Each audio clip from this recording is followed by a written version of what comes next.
komputer jaringan, itu bisa langsung nanya ke ChatGPT.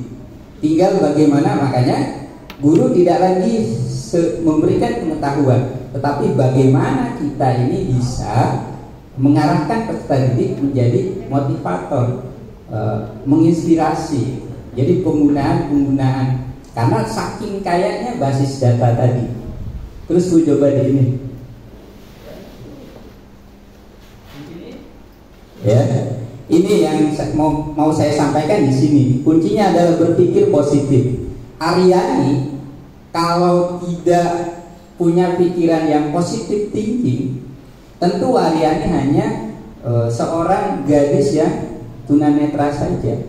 Tetapi dia punya kata-kata yang luar biasa, ya. Saya tidak bisa melihat kalian, tetapi suatu saat kalian melihat saya. Ini ya, salah ketikanya saya tulis. Saya tidak bisa melihat kalian, tapi suatu saat kalian akan bisa melihat saya. Ini Putri Aryani, ya, peraih Golden, ya, dari Simon Cowell waktu di Amerika. Putri Aryani ini orang ada spirit dalam jiwanya, pola pikir.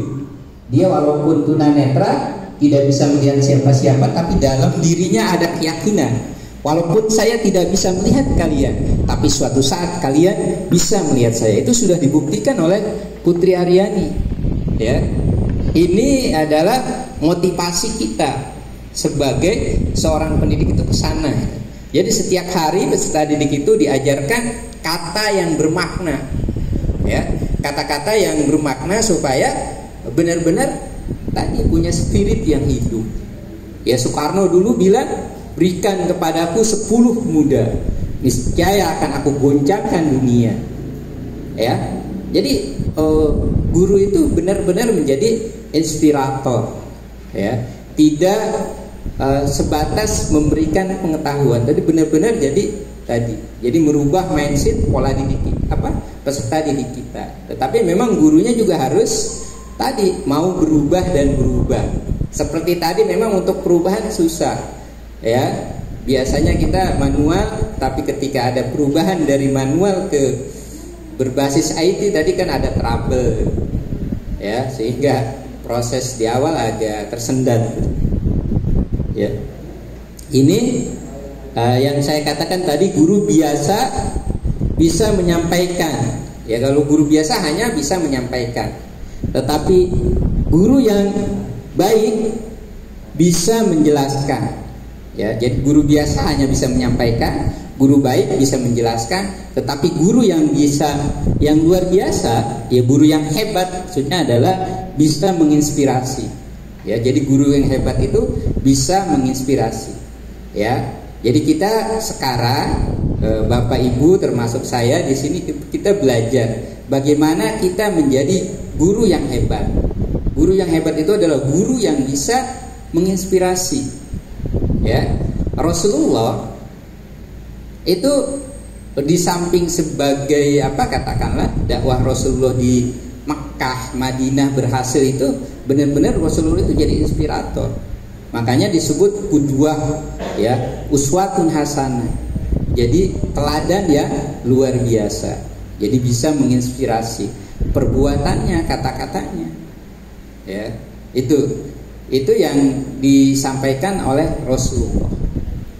Ya, ini maksud saya hanya sebatas pemantik saja, karena saya tahu Bapak Ibu sesungguhnya kan tadi secara pengalaman sudah luar biasa. Cuman kebetulan saya bisa bicara di sini hanya karena wasilah dari Balai Besar Penjaminan Mutu Pendidikan saja. Itu hanya masalah teknis gitu. Tapi secara pengetahuan sesungguhnya Bapak Ibu itu sudah lebih dari segalanya.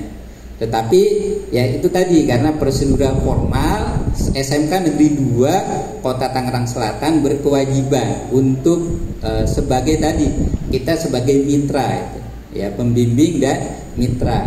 Jujur sesungguhnya kami juga SMK Negeri 2 masih butuh bimbingan.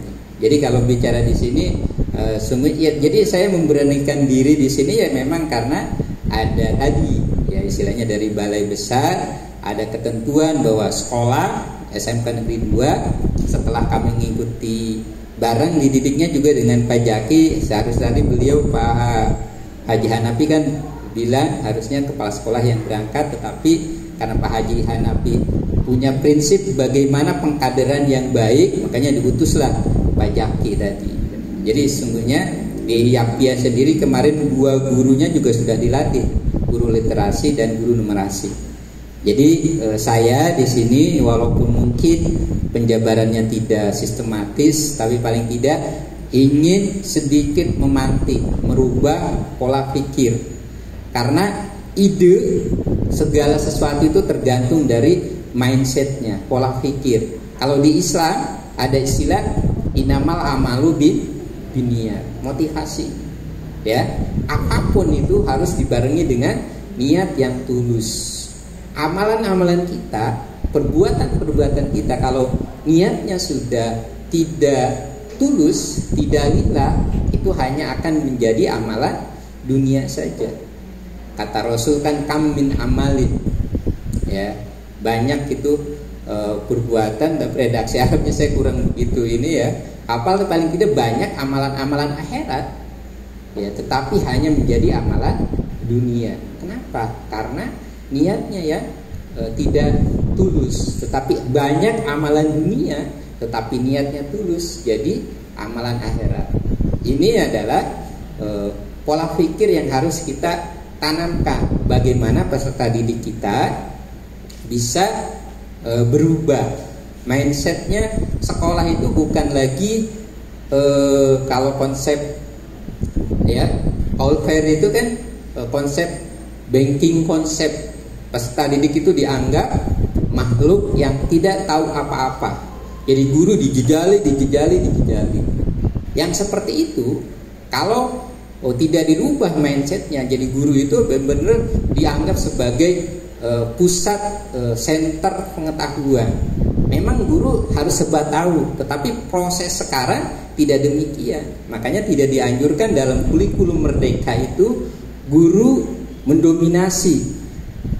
Tetapi bagaimana peserta didik tadi bisa berkreativitas, ya guru hanya tadi ketika ada yang melenceng ya meluruskan, ya memberikan. Tetapi bagaimana peserta didik itu menggali, mengeksplor berbagai pengetahuan supaya bisa berkreativitas.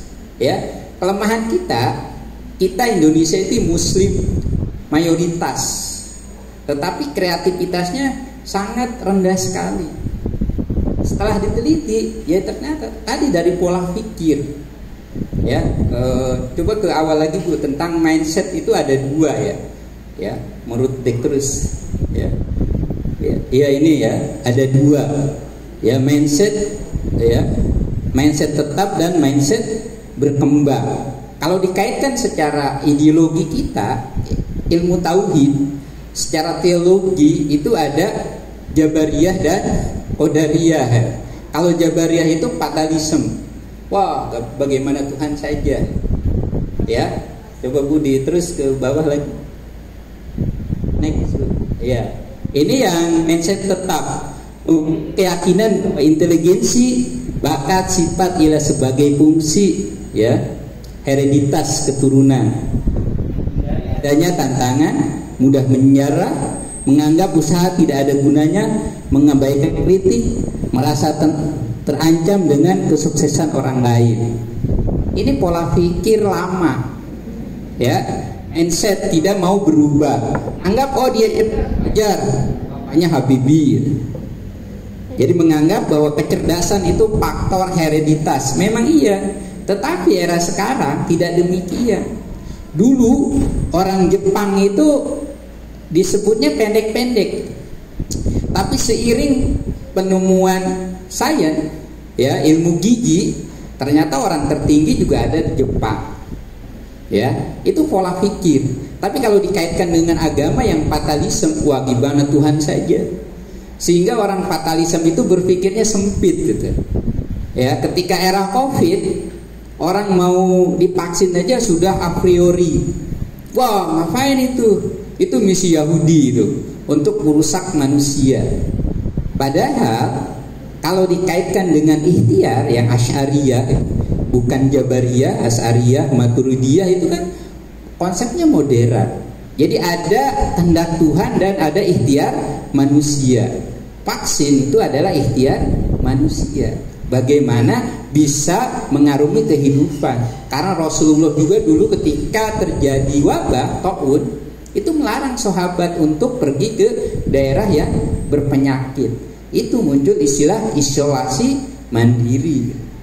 Jadi sesungguhnya kehidupan itu ya siklusnya seperti itu. Cuman beda saja menanganinya. Era sekarang ya karena sudah ada kemajuan teknologi ya tadi ada vaksin. Tapi era Rasul karena ilmu kedokterannya belum mahir ya cukup tidak berpergian ke daerah yang ada wabah. Terus Bu Eno, ini kan yang pola pikir kolot ini, yang mindsetnya tertutup. Tetapi ini yang berkembang. Ya, kalau pola pikir yang berkembang, orang menyukai tantangan. Jika ada halangan atau rintangan, bertahan menghadapi kemunduran. Memandang usaha sebagai langkah untuk penguasaan, ya. Belajar dari kritik serta menemukan pelajaran dan inspirasi.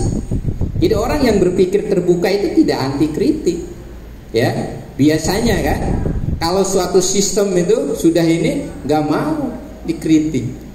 Era sekarang, di era disrupsi ini, perusahaan-perusahaan besar, retail besar seperti Matahari itu sudah banyak yang gulung tikar.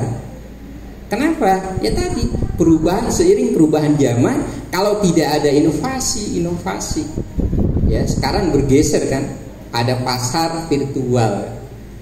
Ya itu, jadi makanya pola pikir kita juga harus berubah. Termasuk kenapa sih kurikulum ini selalu berubah dan berubah. Memang kehidupan dinamis.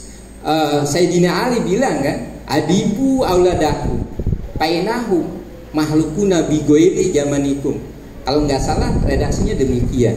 Kalau bahasa sekarangnya, didiklah anak-anakmu sesuai dengan zaman. Ya, kalau zaman onta sekarang zaman Toyota tentu akan berbeda polanya. Bukan berarti wah ini tidak sunnah, ini nggak demikian. Karena sunnah itu kontekstual, ya.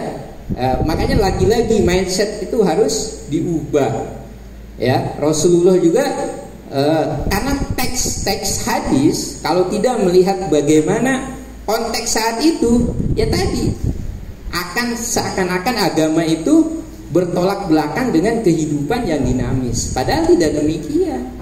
Sehingga para pengkaji agama itu tidak cukup melihat teks hadisnya, tapi melihat konteksnya. Bagaimana kalau dalam ulumul hadis itu ada sababul wurudnya. Kalau melihat Al-Quran bagaimana sababul nuzulnya. Karena banyak sekali hadis-hadis itu, karena orang sekarang kadang dikaitkan dengan agama. Wah ini enggak bertentangan dengan agama. Konteksnya seperti apa? Sehingga enggak mau berubah itu mindset. Ya, terus terang kurikulum Merdeka itu dianggap juga kurikulum yang anti agama. Hoaxnya apa? Kurikulum sekarang nih oleh Mas Nadiem, pendidikan agama dihilangkan. Padahal tidak demikian. Ini gunanya Bapak Ibu, ya saya hanya membuka mindset, nanti ada literasi dan numerasi. Bahwa kita sebagai pendidik tidak mudah untuk menerima berita-berita yang tadi sesungguhnya tidak sesuai. Macam hoaxnya kan pendidikan agama dihilangkan. Tidak demikian. Ya, jadi orang-orang yang kuat literasi dan numerasinya insya Allah itu tidak akan mudah menerima berita-berita yang tidak bisa dipertanggungjawabkan. Ya, apalagi sekarang nih era sebentar lagi tahun politik, Bapak Ibu itu luar biasa nanti. Berita-berita di medsos itu sampah-sampahnya akan banyak sekali karena setiap buku pasti akan menebarkan tadi apa berita-berita yang sesungguhnya kalau dilihat manfaatnya tidak ada banyak provokasi. Itu ya. Ini yang terbuka itu. Rasulullah juga mau dikritik, ya. Ketika Kecuali karena dalam agama ini gini ya, ada ta'abudi, ada goer ta'abudi. Kalau ta'abudi itu menyangkut ibadah yang memang doktriner. Kalau sholat 4 rakaat duhur ya udah 4 rakaat saja. Ya, tetapi ketika urusan dunia, Rasulullah ketika era itu kan ada terjadi perang, masang strategi. Akhirnya sahabat Salman bertanya, ya Rasulullah, ide baginda seperti itu apa itu perintah Allah? Apa hanya berdasarkan benak Rasulullah? Rasul jawab, ya itu benak aku aja. Akhirnya kata Salman Al-Farisi, enggak demikian ya Rasulullah, harus kita buat parit-parit strategi perang itu.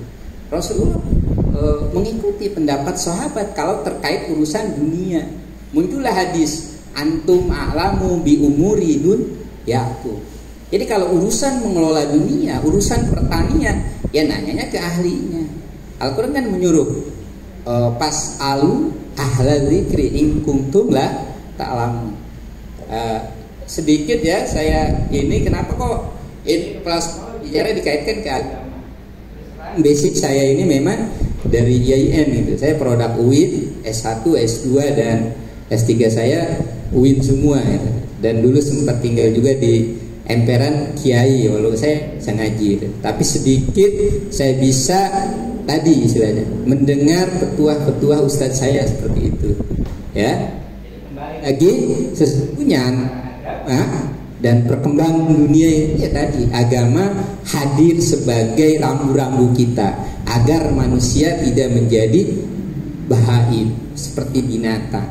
Ya, jadi makanya yang jadi agama itu spiritnya, spirit kehidupannya. Ya, makanya nilai-nilai agama itu akan selaras dengan nilai-nilai kebaikan yang sifatnya universal. Ya, orang itu punya prinsip nilai kebaikan. Ya, itu yang disebut nilai-nilai universal. Makanya dalam agama dianjurkan untuk juga saling menghormati yang berbeda. Juga kita dilarang juga untuk apa? Walayaskhor qaumun an qaumin. Gak boleh itu saling caci maki. Itu perintah agama. Sekalipun beda iman dan keyakinan. Tapi yang dianjurkannya apa? Likuli wijhatun huwa muwaliha. Ya. Fastabiqul khairat. Kita disuruh untuk berlomba dalam kebaikan. Karena di Al-Quran itu sebutan ada ya ayuhan nas. Berarti kan seluruh manusia sejagat. Ya ahlal kitab. Berarti bagi orang yang beragama ada ya ayuhal kafirun, ya ayuhal nas, ya bani Adam, ya bani Israel. Itu kan ada konteks-konteksnya. Enggak semua dipukul rata yang kafirun saja. Kalau lihat konteks ya ayyuhal kafirun, sungguhnya kata mufassir itu lebih skala kafir Quraisy di era Nabi di Mekah. Ya. Karena konteks kafir itu sangat luar biasa. Ini gunanya jadi apa istilahnya? Tadi saya sekali lagi saya katakan ini sebagai pemantik saja. Selanjutnya saya rasa sini tadi Bapak Ibu sudah punya pengetahuan ataupun ilmu-ilmu yang sudah yang sebelumnya dicerna, diserap dari guru-guru kita. Sekarang memang tadi membuka aja sebagai pemantik segala-galanya. Mungkin itu ya, selanjutnya mungkin ada sedikit interaksi ya. Kita seberapa ini lagi ya? Kalau emang ya itu. Biar ini aja ya. Apa istilahnya lebih mengkerucut lagi karena saya tadi menyampaikannya ya tadi melompat-lompat tidak sistematis. Jadi takut ada yang mau dikonfirmasi, kami persilahkan. Mungkin itu pengantar awal dari saya. Ya, wallahu muwaffiq ila aqwamit thoriq. Wassalamualaikum warahmatullahi wabarakatuh. Waalaikumsalam warahmatullahi wabarakatuh. Terima kasih atas paparan untuk membuka pola pikir mindset literasi numerasi yang telah disampaikan oleh pemateri pertama, yaitu Bapak Dr. Ahmad Basuni SPD MAPD. Selanjutnya dari Bapak Ibu mungkin ada pertanyaan terkait dengan literasi dan numerasi, padanya waktu dan tempat kami persilakan. Pak Amrullah silakan. Ya, kedua Bu Usnin. Mau langsung.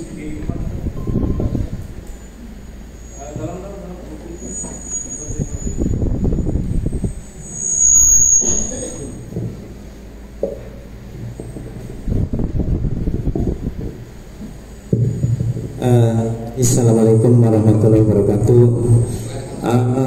Ada sesuatu yang mau saya tanyakan tentang airing. Kalian sekarang itu kan dari guru hebat ya. Jadi kalau belum menjadi guru hebat ada yang punya how to inspire student ya. Kalau inspiring itu mencontohkan atau memberikan contoh. Ya itu aja Pak. Makasih.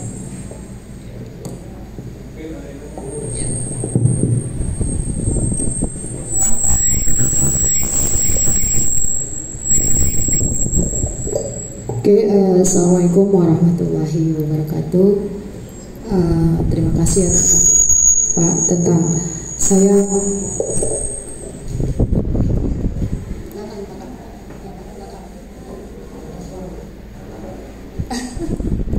Ya Bapak, masalah mindset itu yang mindset maju dan mindset pola pikir yang tetap dan pola pikir yang maju. Kalau pola pikir tadi bahwa saya punya pengalaman tentang, boleh Pak cerita sedikit ya? Saya punya pengalaman, saya ngajar anak-anak komunitas pemulung, pengemis, dan anak-anak yang kurang beruntung. Dan sekian banyak anak itu, saya coba untuk mindset mereka dibuka bahwa jadi pemulung gak enak begini, begitu, dan begitu. Tapi saya buka pola pikir bahwa hidup di luar pemulung itu jauh lebih baik. Tapi dari sekian banyak yang anak saya didik, mindset anak-anak yang terbuka hanya beberapa orang Pak. Jadi sekali lagi, mindset itu kita udah beri motivasi, kita udah beri pengarahan menjadi guru yang hebat buat mereka. Lagi-lagi kembali kepada diri mereka. Alhamdulillah, dari sekian banyak anak yang saya didik, cuma 1 orang dan 2 orang yang sekarang alhamdulillah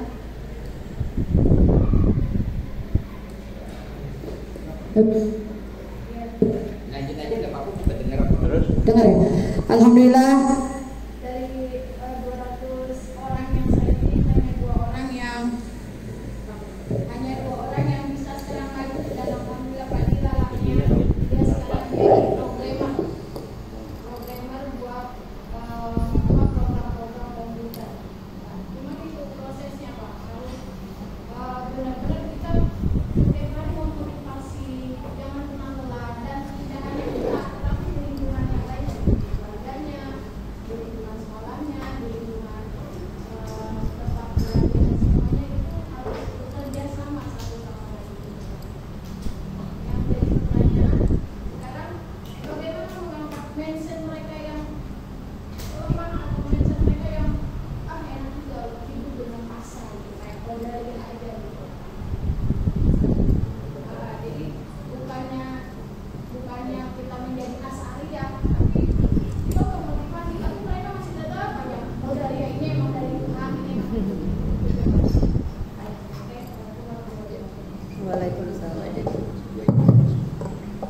Terima kasih nih. Kasih aplaus dulu bagi penanya ya. Terima kasih nih ya dari Bapak dan Ibu. Yang pertama ya memberikan contoh ya, mencontohkan atau memberikan contoh. Gini ya, menjadi inspirasi ya, guru itu kan sesungguhnya ya dengan sendirinya itu akan jadi, apalagi kalau bagi anak usia PAUD ini itu biasanya sangat ke gurunya itu sangat nurut sekali ya. Kadang mamahnya itu akan ke mamahnya tidak begitu nurut, tapi kata ibu gurunya dia akan nurut. Jadi saya katakan bisa dua-duanya ya, mencontohkan dan memberikan contoh ya. Kalau ini bisa juga karena gurunya katakanlah tidak punya pengalaman, bisa itu ngasih video inspiratif dari mana ya. Lihat orang-orang yang sekarang lagi booming kayak Aryani Ya, sehingga saya yakin bahwa Allah itu tidak pernah menciptakan makhluk yang gagal. Ya, jadi apapun adanya memang itu adalah kekuasaan Allah. Seorang Aryani itu luar biasa, bisa memukau dunia. Tetapi memang ada dalam dirinya ada faktor internal, tetapi didukung juga oleh faktor eksternal. Bapaknya kan berjuang sampai keluar dari perusahaan, fokus bagaimana mendidik putrinya agar menjadi ya tadi mengantarkan seorang Aryani menjadi mengetahui bakat terpendamnya. Ya gitu. Jadi bisa dua-duanya ya. Jadi ngambil, makanya dianjurkan guru itu tadi menjadi memfasilitasi ya buku-buku tentang kisah sukses motivasi itu bisa di ini tuh ya. Kalau gurunya kaya akan tadi ya istilahnya sumber inspirasi ya nggak apa-apa. Oh bapak udah ini berikan. Kalau bahasa kiai itu tahadusam binikmah, bukan tujuannya ria. Oh saya udah ini bukan, tapi memberikan spirit bagaimana anak itu maju. Kalau kita baca tadi Laskar Pelangi itu luar biasa isinya ya. Ya gurunya bagaimana itu selalu memberikan motivasi. Ya bahkan menurut riset anak-anak yang di daerah itu karena motivasinya tinggi ingin maju itu bisa. Ya saya pernah baca ya sekilas bagaimana proses seorang Ajumardi Ajra, proses bagaimana seorang Komarudin Hidayat. Mereka berasal bukan dari orang tua yang mampu, bahkan tidur aja di masjid. Komarudin Hidayat pernah ketika belum kuliah itu mau kuliah pernah jadi asisten RT jurutiknya. Ajumardi Ajra juga sama, tinggal di masjid. Ada juga Prof. Mulyadi Kartanegara yang filosof itu orang-orang yang berangkat ya tadi dari masjid tidurnya, bukan orang yang berkecukupan. Itu juga bisa diceritakan ke anak-anak tadi. Jadi setiap hari ada inspirasi. Kalau pengetahuan meyakini anak tadi kata saya, anak bisa mengakses ChatGPT. Benarnya sih guru saya ini yang diterangkan ya, era sekarang itu bisa aja anak lebih tahu. Makanya bagaimana tuh merubah paradigma. Jangan merasa oh saya tahu segalanya, tidak demikian era sekarang. Itu ya. Jadi bisa dua-duanya. Terus bagaimana tadi merubah mindset yang sudah tertutup ya. Katakanlah anak jalanan aja tadi dari sekian hanya 2 orang yang bisa. Ya itu dari anak jalanan. Tentu kalau sekolah kan habitnya berbeda, akan lebih terkontrol di sini, dikondisikan. Ya makanya dibiasakan. Ada habit pembiasaan. Kalau di sini kulturnya katakanlah sudah baik, pasti itu akan membuat pola pikir anak itu akan tadi apa yang diarahkan. Makanya di kurikulum Merdeka harus difasilitasi semuanya.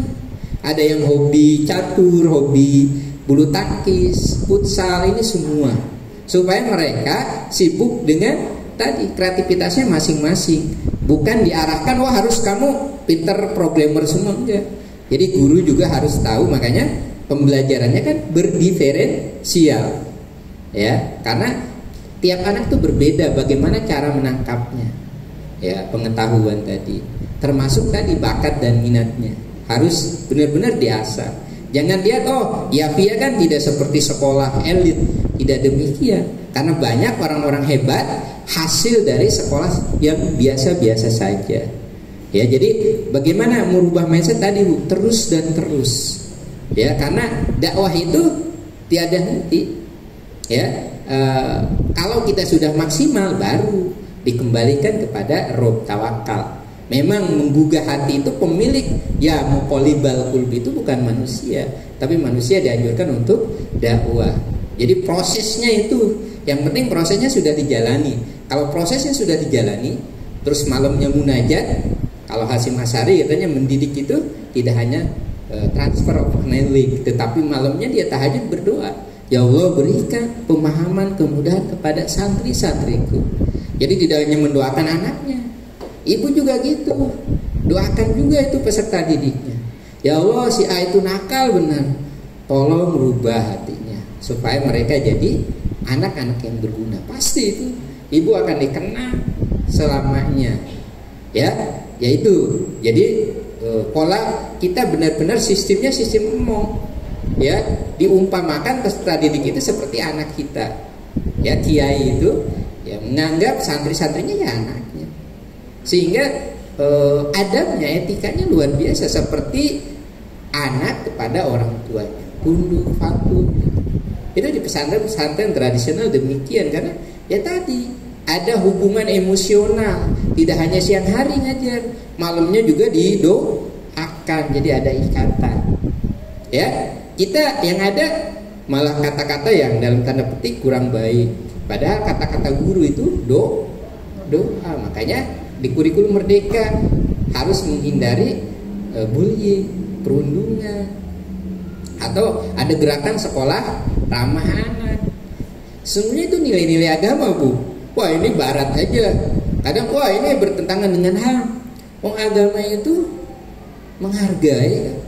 menghargai manusia. Walaupun karuna bani Adam, itu spirit hak asasi manusia sebenarnya. Kalau bicara bani Adam, apa muslim saja? Tidak demikian. Karena kita hidup di kolong jagat dengan berbagai perbedaan yang ada. Bagaimana kita harus hidup bisa berdampingan. Itu pola pikirnya. Jangan sekali-kali diajarkan dalam tanda petik, karena kita mayoritas menganggap di luar diri kita kotor ini.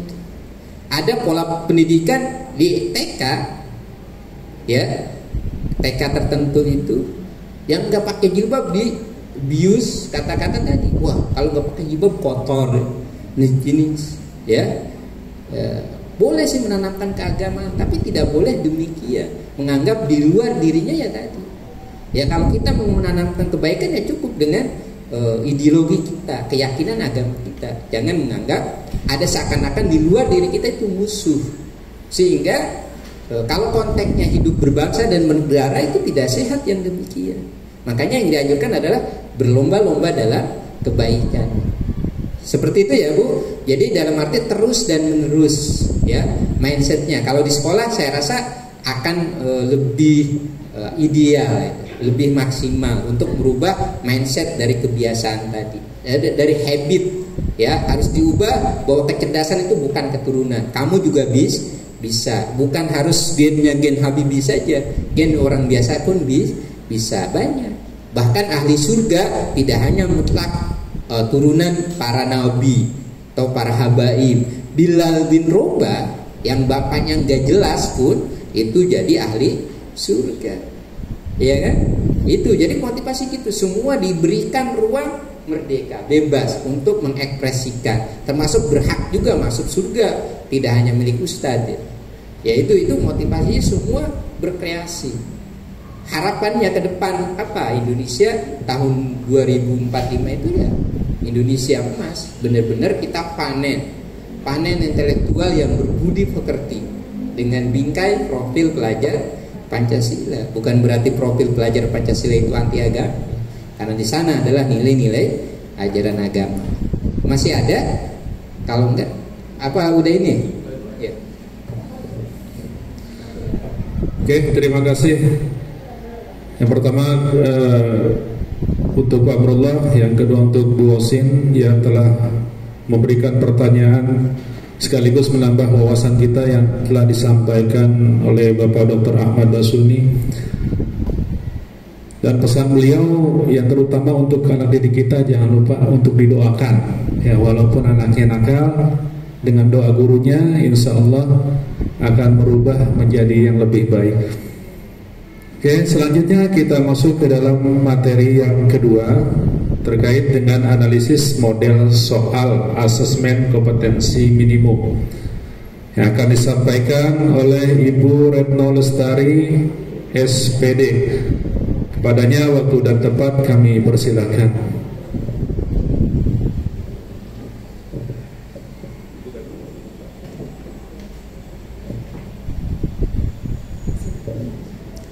Assalamualaikum warahmatullahi wabarakatuh. Yang saya hormati Bapak Kepala Sekolah SMK Yapia Pondok Aren, yang saya hormati Bapak Kepala Sekolah SMK N2 Tangerang Selatan, yang saya hormati Pak Yamin dari pendampingan Balai Besar Penjamin Mutu Vokasi Pertanian Cianjur, dan yang saya hormati tentunya Bapak Ibu Guru SMK Yapia Pondok Aren. Izin Bapak Ibu,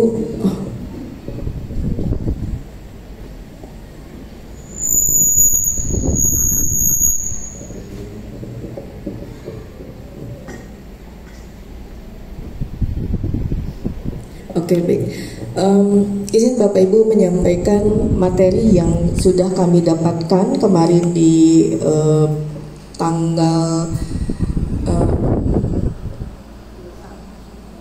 1 ya, sehingga 1 Agustus kemarin, termasuk dengan guru Yapia, yaitu saya berdampingan dengan Bu Jubaida dan numerasinya didampingi oleh Bu Wati. Kami mendapatkan materi ini mengenai penguatan literasi numerasi sudah terkait dalam model analisis model soal AKM, Asesmen Kompetisi Minimum, di mana mengingat kita akan melaksanakan ANBK, Asesmen Nasional Berbasis Komputer, yang dimana seperti yang sudah disampaikan bahwa kita pesertanya adalah sampling 50 peserta.